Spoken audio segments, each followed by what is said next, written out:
Bwana msanii Davido kutoka katika nchi ya Nigeria kwa hivi sasa anazidi kutikisa mtandao wa YouTube kwa mambo yake ambayo ni ya kutisha kwa sasa hivi.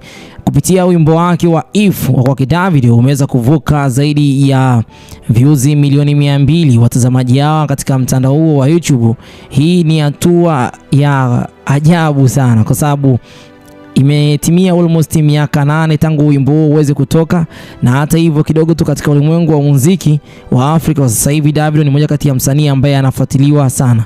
Wimbo huo uliweza kutoka rasmi 2017 ndio uliweza kuimarisha kabisa jina la Davido kama msanii wa kimataifa, na sasa mafanikio yake yanazidi kuthibitika kupitia views ya hawa ambao wanazidi kujitokeza katika wimbo wake na nyimbo zake nyingi ambazo katika mtandao hiyo basi zinazidi kufanya vizuri.